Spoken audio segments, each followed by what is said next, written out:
Well, hello there, and welcome to this episode of the Terri Cole Show. I just had the most amazing interview with Sheleana Aiyana, who wrote this book, Becoming the One. You see it? Heal your past, transform your relationship patterns, and come home to yourself. And we just had the most stimulating, energizing, interesting conversation about healing childhood wounds. She is the founder of Rising Woman, a growing community of more than 3 million readers. And she has trainings and immersions in couple facilitation, inherited family trauma work, family systems, conscious relationships, and somatic healing. And basically, this book is a how-to. How can you heal and come home to yourself? She shares so much in the interview about her life, about her relationship with her mom, about her own sort of mother wound and childhood traumas that she has healed through this process.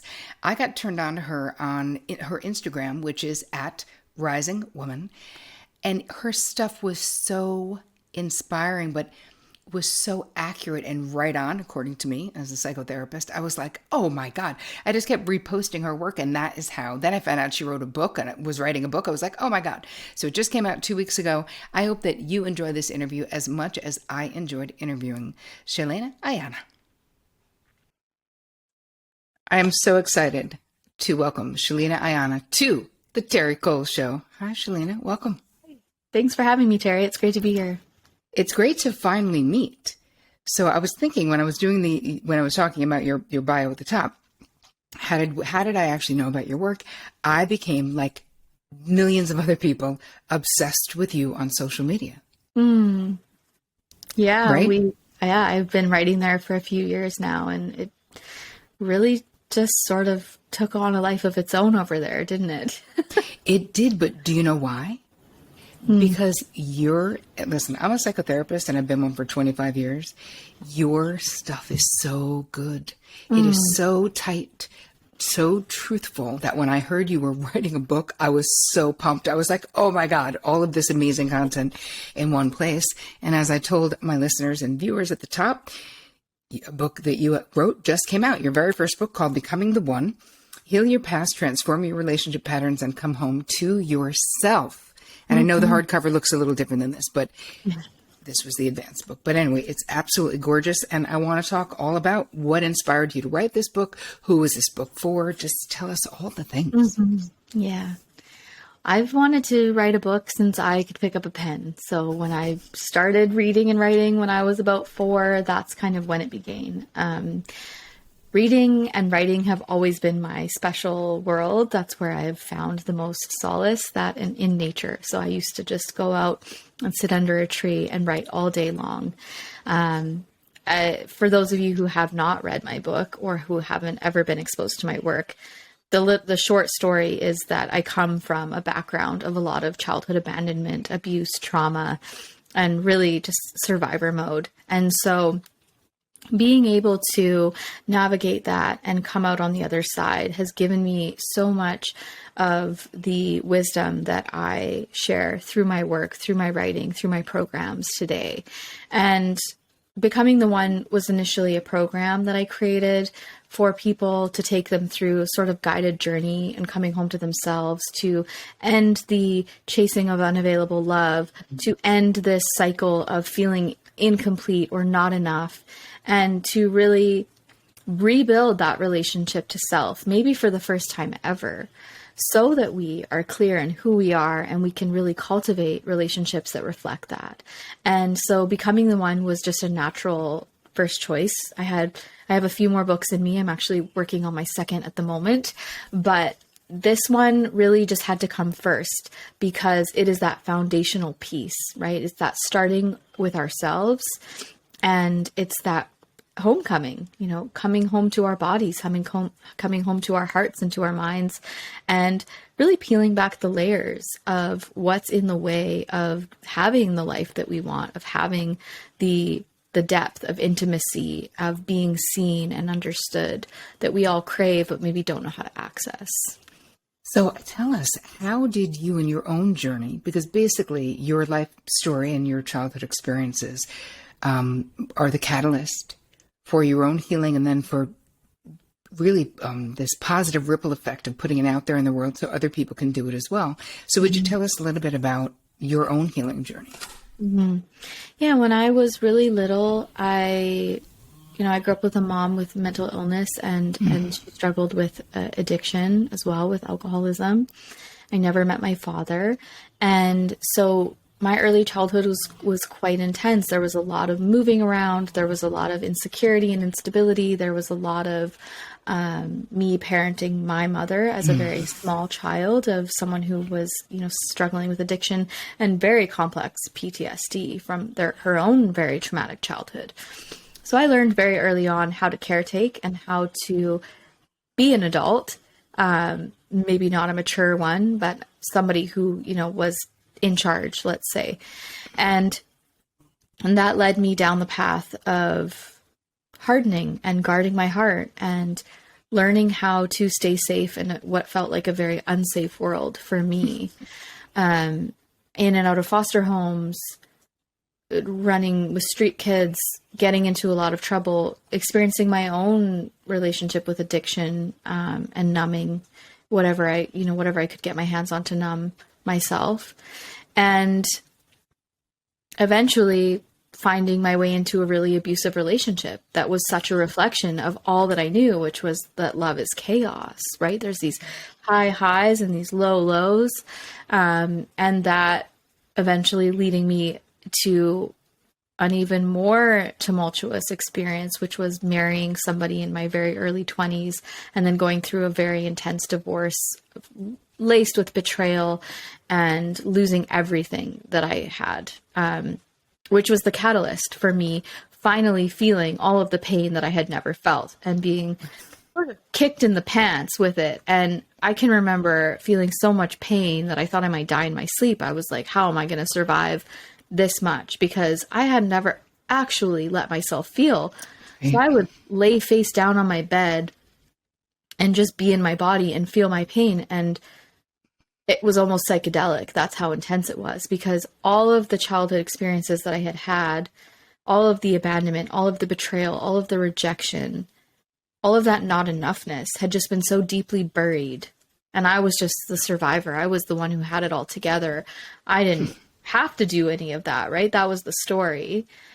And so when it finally hit me, I realized that I had a lot of deep work to do. And that led me down mother wound work, that path. Because I realized that my previous partners were such a reflection of my mother wound, and that I was choosing from that place, and that I didn't actually need anything from anyone else. I actually just needed to rebuild with me. And then that was going to set me free. And did it? It absolutely did. And it was hard. It was painful. It was terrifying. And it was the most liberating thing. And that's why I do this work, because at first, the easy thing is for us to grasp externally, right? To go and look for somebody to fix us or to numb our pain. Again, we can find somebody else to be in relationship, or we can find that high of that honeymoon phase over and over again. But it all comes crashing down because we don't really know ourselves, and we're playing out our old wounds. We're acting out our love story that we were, conditioned with as small children or as early adults. And so we're never actually getting what we want when we're doing that. And so when we realize, hey, I'm actually responsible for my own patterns here. I'm not responsible for other people's abusive behavior or for their lack of boundaries, but I'm certainly responsible for my role. And when I step out of the equation, everything around me will change. And that means that I don't need anybody to fix this for me. It means that I have the power. And when we have the power, that's a gift, right? Because that's when things change. So it's just so liberating to be able to see that clearly and to wake up. It's so amazing because, so many people have a similar story, but don't get to this point. And I see becoming the one as it literally is a step-by-step process that if you're listening or watching and you're like, wow, this is so much like my story and I'm still in so much pain, This is definitely a book. You can get it everywhere that fine books are sold. Are you also selling it on your website, or people should just go to Amazon to get it? They can go to Amazon or the bookstore. They can find an online bookseller, independent bookstores. It's available everywhere. We are going to be publishing in 9 different languages, but that's going to take a while. It is coming out around the world, but that will be, there another year or two even. But right now it's available all over Canada and the US, UK, New Zealand, Australia. And it was a real process for me writing this book. And I'm really proud of it. It feels like I put so much essence into it, and I really did my best to make it accessible. I tell a lot of personal stories too, not just to talk about myself, but because it's so helpful when we can see ourselves in other people. And I'm really coming from the place of helping people see that they're not alone, and that no matter what their story is, no matter what their history is, that love is available to them in safe, secure, peaceful ways. Yeah. I love this so much. And I think that it's a book that no matter, because therapeutically, people have a tendency at times to, like you said, look like they have it all together. Mm-hmm. When you're a survivor, when you're parentified the way that you were, you do learn how to get some stuff done. Oh yeah. Right. So there's a lot of productivity. So a lot of times, at least in my therapy practice, people who looked like on the surface, the very successful at a very young age, all these things. And then suddenly there would be other things that were coming out. They were having autoimmune disorders, TMJ, insomnia, all of those things. So in your experience, did you have physical manifestations of the emotional traumas that you experienced?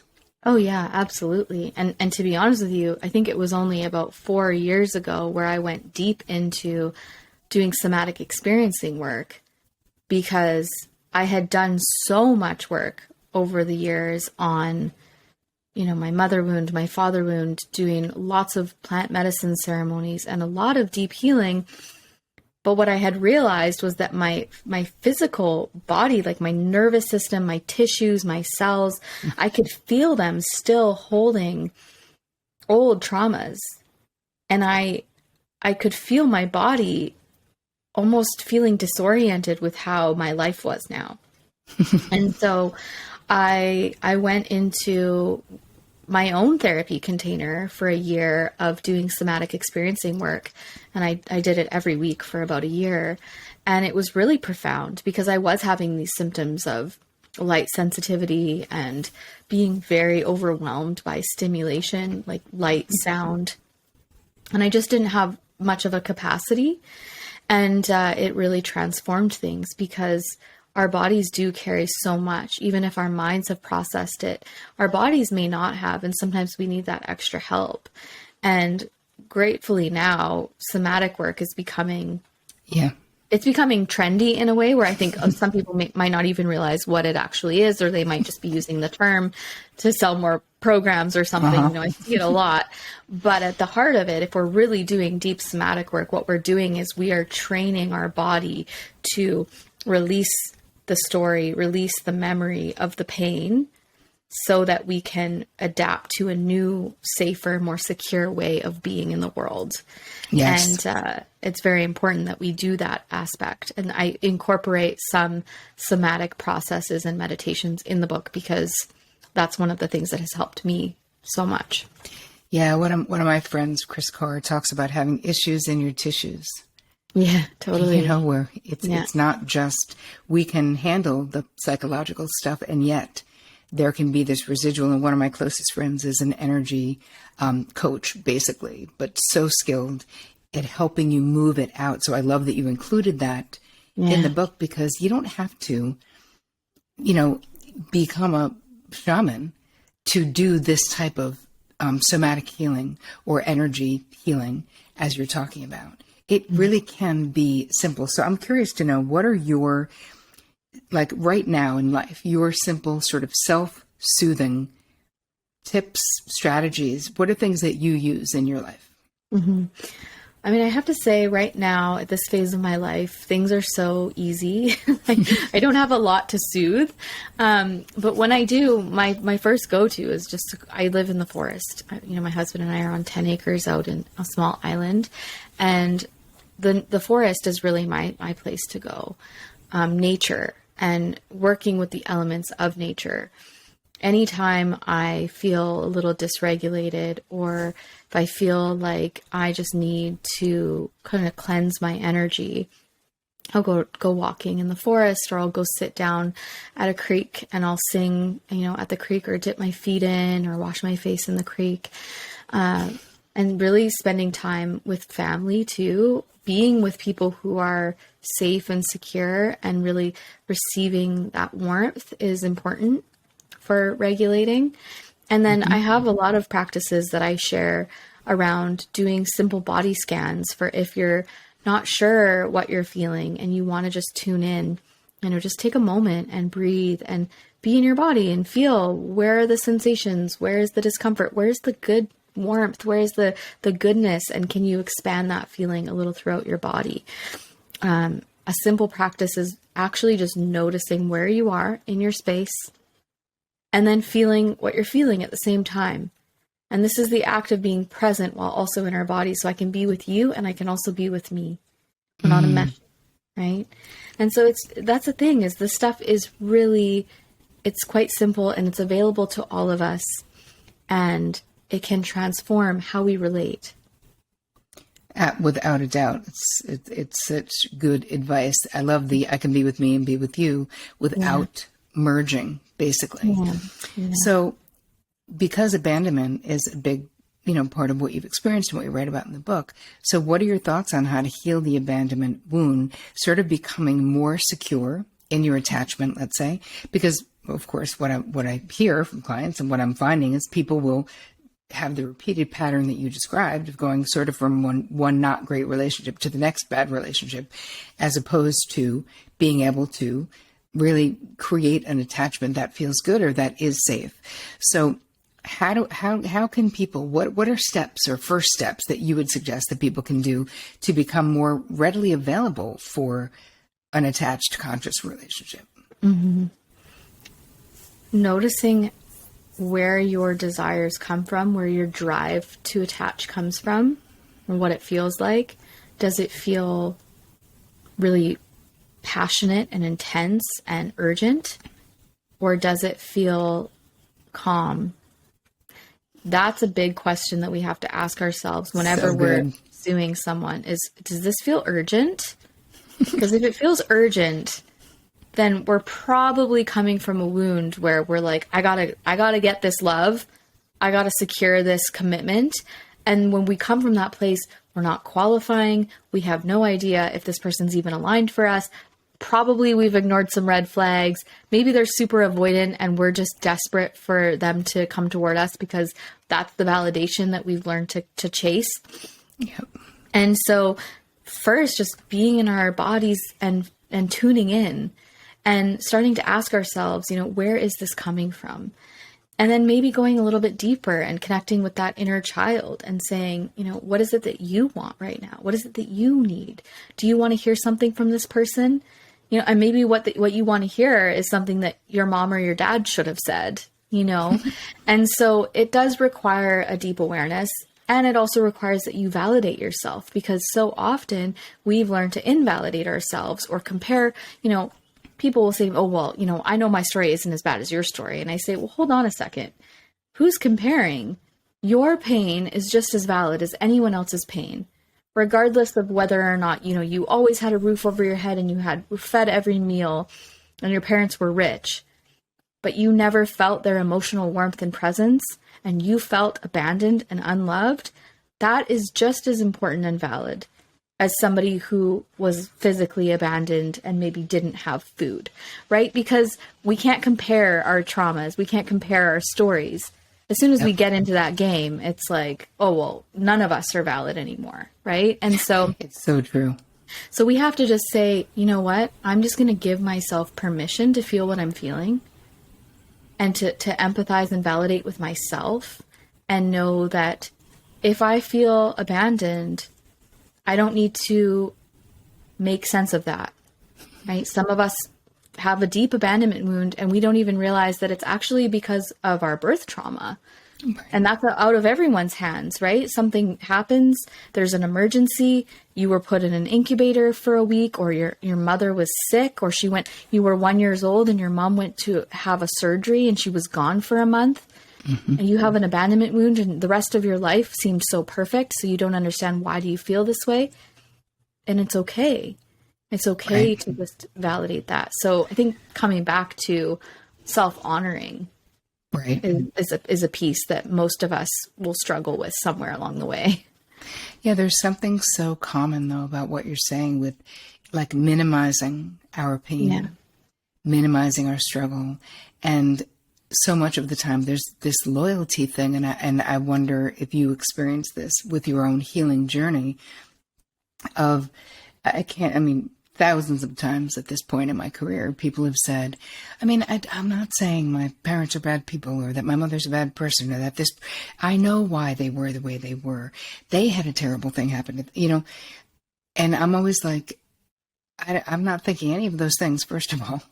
Mm-hmm. And right now in the healing process, we've got to just focus on you, that your experience was valid. Yeah. As a kid of traumatic experiences, we just learn so quickly to be like minimizing our own experience and basically saying, not wanting to make that person wrong. So what is your experience with that? Well, you said it so aptly. You're absolutely right. And when people say that, it's not that we don't ever get to that point, where we do see our parents just as human beings and we acknowledge that, they had it really difficult, and we can really empathize and have compassion and completely accept or maybe even forgive them. But we can't jump to that step. That's sort of like the final step.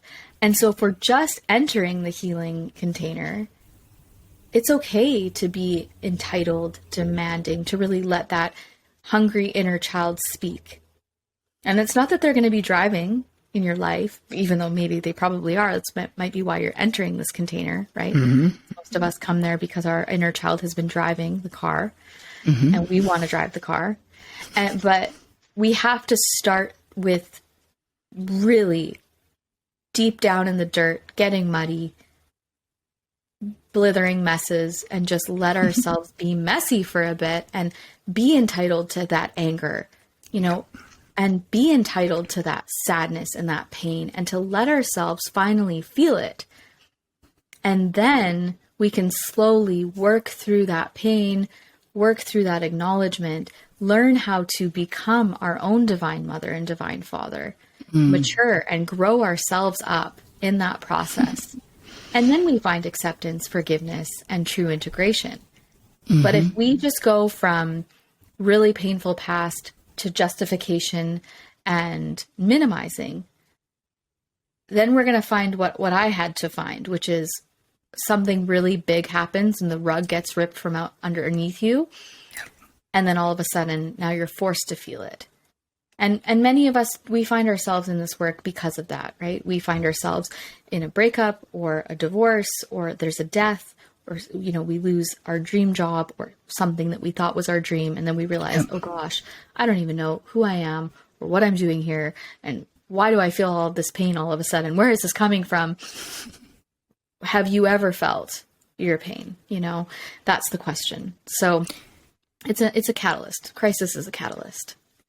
It is. It's an opportunity, as my friend Lara would say. Upset is access, but it's, as my other friend would say about her cancer journey, she's like, I won't call it a gift because I wouldn't give it to you. Yeah, but I wouldn't take it back, right? I wouldn't take it back in my own life, right? You learn so many things. I think that the protection that you just so eloquently shared about how we really need to honor the anger and the actual authentic feelings of those early childhood experiences, if we're ever going to get to that integration phase.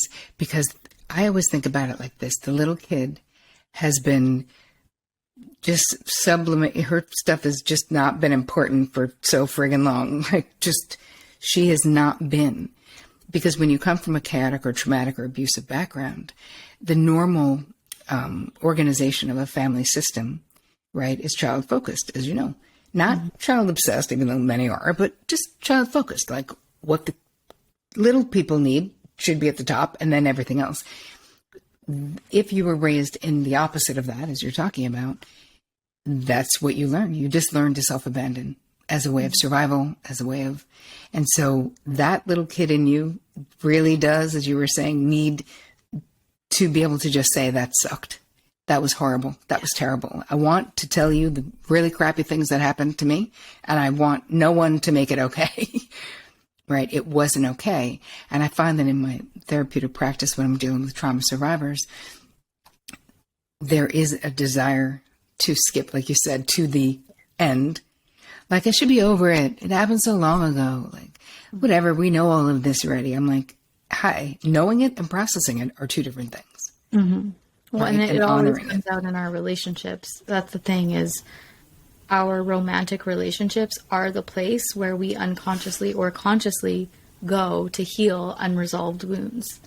And so it's much better to just be aware and willing than to be in denial. Because when we're in denial, then all of a sudden we're in this endless power struggle where it's never our fault, or we don't have any role to play, or we're always a victim of circumstances where, you know, we just keep finding the wrong person, and it's just about finding the right one, right? Mm-hmm. Versus, I know that my stuff is going to come up in any relationship that I enter, and I'm coming in clear-eyed and open-hearted and willing, even if it's going to be hard and sometimes it's going to be confronting.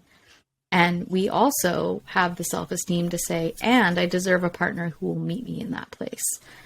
And we have to know ourselves in order to recognize those green flags and to recognize that partner when they enter our lives, versus saying yes to everyone we meet because we're so afraid to be alone. Yeah, here. I just want to say amen to that, because that is so true. And the tendency, what you're saying, just to rephrase, is that we can either talk things out or act them out. Yeah. That's about it. Like, there's not that many other choices, especially in romantic relationships. I want to ask you a question, if I may, about boundaries, because of course that's my current obsession. Yeah. So personally, what has been your most challenging boundary struggle, and how did you overcome it, if you have? That's a good question.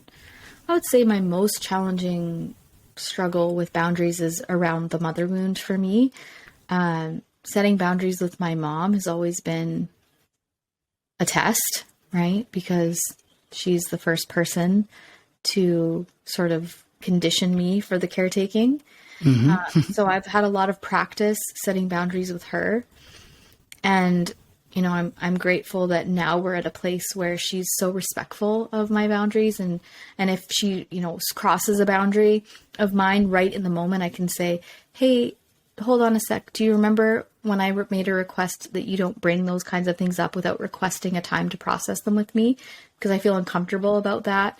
And she'd go, oh, sorry. Yep. I remember. I forgot, you know? And so it's always this opportunity for me to practice, but she really has learned to not be offended and to just receive, which took us a long time. But that's amazing. Yeah, such a gift. But, you know, I really realized that one of the things that I was not so good at was setting boundaries in friendships where somebody was underfunctioning or experiencing some sort of mental health crisis, because I grew up with that. And I was responsible for taking care of and sometimes saving my mother's life. And so it would activate this fear in me, and I wouldn't set a boundary because I was so afraid that they might hurt themselves, or, you know, that I would hurt them too badly and that they wouldn't be able to come back from it, because I had that deep belief that, you know, it was up to me. And so that has been my deepest challenge, is recognizing that everybody has their own path and that I'm not responsible for saving or fixing. And that actually when I don't set a boundary, that I'm enabling. Yes. And that I'm actually making it worse, because eventually the cord is going to snap. You know, and it always ends up worse. So I had to learn that the hard way many times. But when you learn it the hard way a few times, you start to see, you know, setting a boundary might be very uncomfortable. It might even evoke deep fear in us, and it might end a relationship. But if that's the way that it's going to go that way anyways. And actually setting the boundary is the gentler path. Absolutely. Here, here. You guys, the book is called Becoming the One. It is beautiful. Heal your past, transform your relationship patterns, and come home to yourself. You can get it everywhere fine books are sold. Check out Rising Woman on Instagram. That's where is that where you hang out the most, Joe?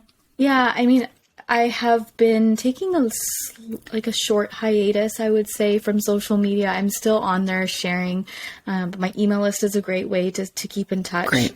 You can go to SheleanaAiyana.com as well. I have a meditation for you there. And then also on risingwoman.com, there's a Healing Your Inner Child meditation.